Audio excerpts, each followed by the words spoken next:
I know for me personally, I had a call recently where a dad called and said that his son wanted to commit suicide. He didn't know where he was, just that he was in the city of Anaheim. So we were able to track his phone, kind of get a location of where he was. I called the son about 10 times before he picked up, and finally he answered the phone and he was able to tell me what was going on. We were able to get him help, and he said that he felt like he was ready to just stop and pull over, and he was ready for police help. So for me, that was nice because he pulled over, the officers got to him, and I got to call his dad after and let him know that he was safe where he was, and ultimately he got to go home with his family that night.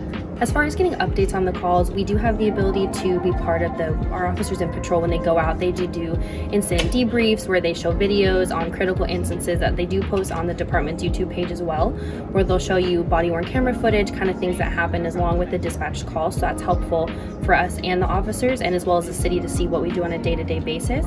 But we also do have the opportunity to be able to follow up on calls. We can read reports if we need to. Sometimes we can reach out to the officers that handle the call if we have any more questions. As far as how many phone calls we receive a day, as an individual dispatcher, so myself, I'll probably take on average about 430 calls per day. That's combined with our internal lines for people who work in the department, the business lines, as well as the 911s, and then collectively as a whole with our 6 people here, we normally have about 1,400 or so, depending on whether it's a busy day, it's a slower day, time of day, and time of night. So our shifts each are normally 12 hours mixed with an 8-hour shift. So in a 2-week period, you work 80 hours. So the way our schedule works is 1 week we would work 3 12s, and then the next week you will work 3 12s and an 8 to equal the 80 hours. So as far as a priority call, how we determine how we dispatch them, we normally look at them based off of life over property. So something like a shooting or something like a robbery that's occurring right now that has a weapon or some type of force, those for us are high priorities.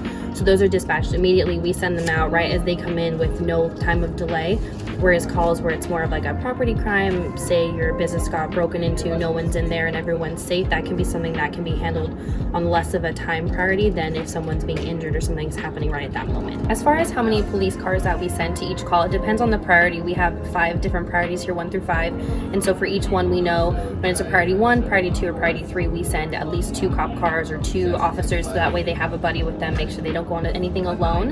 And then when it comes to priority like 4s and 5s, normally they're a report that a report writer can take by themselves or an officer can take by themselves. So it just depends on the circumstances of the call.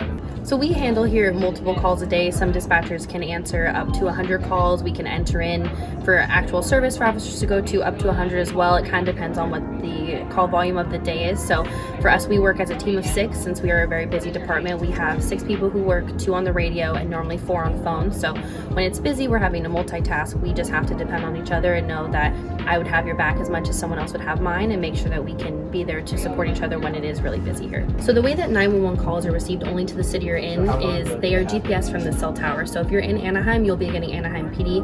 If you're in Santa Ana, you'll get Santa Ana PD. So things that are hard is, people think we can transfer them out of state to different counties, and sometimes we can if you're in Orange County, but we can't transfer you out of state. So if you call 911 and you're in Anaheim, but you need something in Texas, you have to call their police department directly because it will not GPS you to their department. So to be able to determine a caller's location, if they aren't able to tell us, we have a couple different ways. So if you're calling from a landline, like a house phone, those are normally registered with the city. So when you call, it comes up with the exact address. It has your name down there and the phone number, so we know exactly where you are at that time. Not to say that sometimes they can't be wrong, so it is very important to know your address if you are able to give it.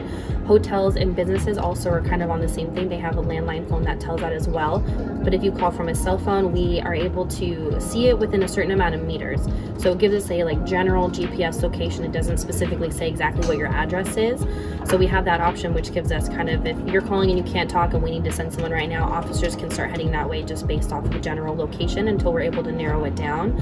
Or if it gets to the point where you call 911 and we think that it's a very pressing matter, we can call your phone company and have them give us the subscriber information, who it's registered to and at what address, and hopefully that's where you are when you're calling, so we can go there as well. Something I think a lot of people who aren't in the law enforcement world should know when they are calling for help is to, one, always know where you are. If you can't find an exact address, just be able to tell a street, look for a business name, something like that helps us find you, because we cannot just know exactly where you are, which is hard because we would like to, and that's something, hopefully a technology we get one day, but we don't know where you are exactly. So those little things really do help us.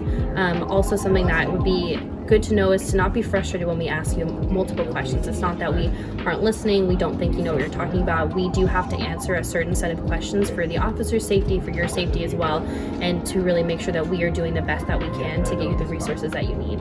Something that I've learned personally as being a dispatcher is, one, to be more patient. You know, everyone is raised differently. We all come from different backgrounds, so what's common to me, it might not be the same for someone else. So in times when people are very stressed, they're going through the worst moments of their life, I have to remember myself to be very patient because everything's different. So it might not seem like the end of the world to some people, and it is to some people. Their world is ending. So that's something, as being a dispatcher, it's very important to be able to see everything in gray, not black and white, and have a lot of patience.